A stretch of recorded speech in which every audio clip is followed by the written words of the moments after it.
Assalamualaikum warahmatullahi wabarakatuh. Sahabat sekalian, masih bersama segmen Hayya Naqra.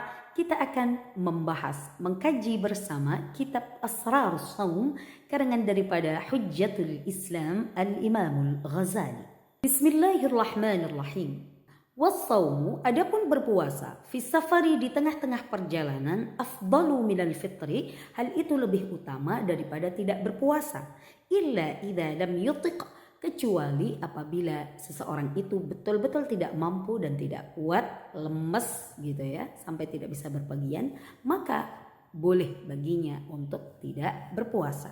Wala yuftiru, dan tidak bisa membatalkan puasa bagi seseorang yauma yakhruju wa kana muqiman fi awwalihi, ketika orang tersebut keluar rumah atau keluar memulai bepergian, dia termasuk orang-orang yang mukim di awalnya. Maka tidak bisa membatalkan puasa bagi orang-orang yang traveling atau keluar, yang mana keluarnya adalah setelah subuh. Artinya pada awal berpuasa dia sedang mukim. Wala yauma yaqdamu idza qadima shaiman.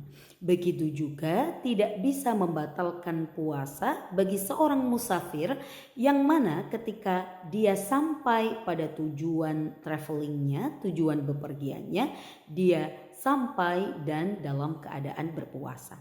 Artinya ketika seseorang telah berpuasa sepanjang perjalanan, kemudian sampai di rumah akhirnya dia juga masih tetap berpuasa, maka hendaknya dia meneruskan puasanya sampai azan maghrib sehingga tuntas pada hari itu. Dan sebaiknya tidak diperkenankan untuk membatalkan puasa. Limadza? Mengapa? Karena sudah hilang adanya udzur untuk membatalkan puasa.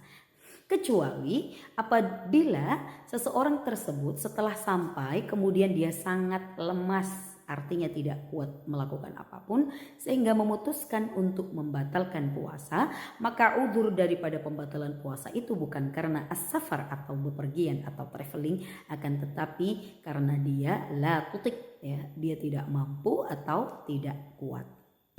Wa ammal fidyatu, adapun konsekuensi daripada membatalkan puasa atau tidak puasa pada bulan Ramadan, yang keempat adalah al-fidyah, membayar fidyah. Fatajibu 'alal hamili, maka membayar fidyah itu wajib atas orang-orang yang hamil, wal murdi'i, begitu juga para perempuan yang sedang menyusui. Idza aftarata, ketika mereka berdua tidak berpuasa, memutuskan untuk membatalkan puasa atau tidak berpuasa, khaufan ala waladayhima, karena merasa khawatir atas kesehatan anak-anak mereka. Likulli yaumin, maka wajib bagi para perempuan yang hamil dan yang sedang menyusui, yang membatalkan puasa dikarenakan mengkhawatirkan kesehatan putranya, maka setiap hari muddu hintah li miskinin wahidin, membayar satu mud hintah atau satu mud gandum bagi satu orang miskin, ma'al qada'i, serta mengqadha puasanya. Maka bagi orang-orang yang hamil atau yang sedang menyusui yang membatalkan puasa dikarenakan khawatir atas kesehatan putranya, maka wajib bagi mereka untuk mengqadha puasa di hari-hari yang mereka tinggalkan. Begitu juga wajib bagi mereka membayar satu mud hintah atau satu mud gandum, atau sesuai dengan kesepakatan ulama disesuaikan dengan makanan pokok pada daerah tersebut. Artinya ketika kita tinggal di Jawa atau di Indonesia dengan makanan pokok nasi, maka selain mengqadha puasa dia harus memberikan satu mud beras untuk satu orang miskin. Tadi satu mud sudah kita bahas, menurut pendapat ulama yang paling aman adalah 7 ons. Wasyaikhul haram, dan para orang tua yang sudah benar-benar tua renta. Idza lam yasum, apabila mereka tidak berpuasa, tasaddaqa, hendaknya bersedekah, an kulli yaumin, pada setiap satu hari yang dia tinggalkan, muddan, sebanyak satu mud. Jadi ketika ada orang yang sudah tua, yang sudah tidak mampu untuk berpuasa, sangat lemah, tua renta, misalnya umurnya 90 ke atas dan keadaannya sangat lemah, ketika mereka meninggalkan puasa bulan Ramadan, maka wajib baginya untuk bersedekah kepada orang miskin pada setiap harinya 1 mud. 1 mud adalah 7 ons. Wa amma sunanu, adapun sunnah-sunnah daripada berpuasa, fasitun, maka ada 6 perkara. Ta'khirus suhuri, yang pertama adalah mengakhirkan waktu sahur. Wa ta'jilul fitri, dan selanjutnya adalah menyegerakan untuk berbuka, bitamri, dengan menggunakan kurma, awil ma'i, atau air, qabla salati, sebelum melakukan salat. Jadi sunnahnya adalah ketika azan maghrib datang, maka sunnahnya adalah ketika ada azan maghrib berkumandang, segera membatalkan puasa dengan 3 butir kurma sesuai dengan sunnah Rasul, dan kemudian minum air putih, kemudian berdoa, Allahumma laka sumtu wa bika amantu wa ala rizqika aftartu birahmatika ya arhamar rahimin, baru kemudian melaksanakan ibadah salat maghrib. Dan setelah ibadah salat maghrib, maka kemudian buka yang besar gitu ya, makanan besar seperti nasi dan lain sebagainya. Wa tarkus siwaki, dan merupakan kesunatan daripada puasa adalah tarkus siwak, meninggalkan menggunakan siwak ba'da zawali, setelah tergelincirnya matahari. Wal judu, dan dermawan, fi syahri Ramadana, pada bulan Ramadan, 5 karena keterangan sabaka yang telah lalu, min fadailihi, daripada keutamaan al-jud atau dermawan, fi zakati, di dalam bab zakat.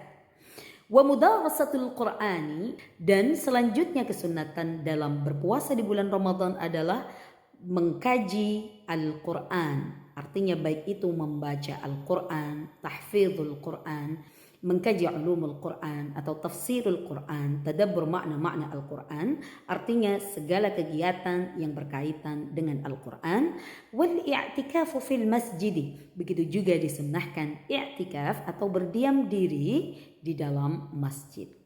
La siyama, terutama fil ashril akhiri, pada 10 hari terakhir. Fahuwa adatu Rasulullah sallallahu alaihi wasallam, karena hal ini adalah merupakan kebiasaan daripada Rasulullah sallallahu alaihi wasallam, Allahumma salli alaihi, sebagaimana dalam sebuah hadis, kana idza dakhala al-ashrul awakhir, Rasulullah sallallahu alaihi wasallam, Allahumma salli alaihi, ketika memasuki 10 hari terakhir daripada bulan Ramadan, tawiyal firasha, beliau melipat kasurnya, wasyaddal mi'zara, dan mengencangkan tali ikatan daripada mi'zarnya atau izarnya atau jariknya. Wada'aba, dan kemudian melakukan bersusah payah. Wa'ad'aba ahlahu, dan menganjurkan kepada keluarganya untuk bersusah-susah payah, artinya riyadhah, melakukan amal-amal dalam rangka mendekatkan diri kepada Allah di 10 hari terakhir pada bulan Ramadan secara maksimal. Maksudnya adalah adamu an-nasba fil ibadah. Rasul sallallahu alaihi wasallam, Allahumma salli alaihi, wa ahluhu, dan juga keluarga daripada Rasul mendawamkan, melanggengkan bersusah-susah payah di dalam beribadah pada 10 hari terakhir daripada bulan Ramadan. Idh fiha Lailatul Qadar, karena di dalam bulan Ramadan terdapat malam Lailatul Qadar. Lailatul Qadar khairun min alfi syahr, lebih baik daripada malam 1000 bulan. Wal aghlabu, dan mayoritasnya biasanya, annaha fi autariha, bahwasanya malam Lailatul Qadar itu adalah pada malam-malam ganjil di 10 hari terakhir. Wa ashbahul autari, dan malam-malam ganjil yang paling mendekati keakuratan untuk terjadinya Lailatul Qadar adalah Lailatul Ihda, yaitu pada malam 21, wa thalathin, dan begitu juga malam 23, wa khamsin, dan malam 25, wa sab'in, dan malam 27 daripada bulan Ramadan.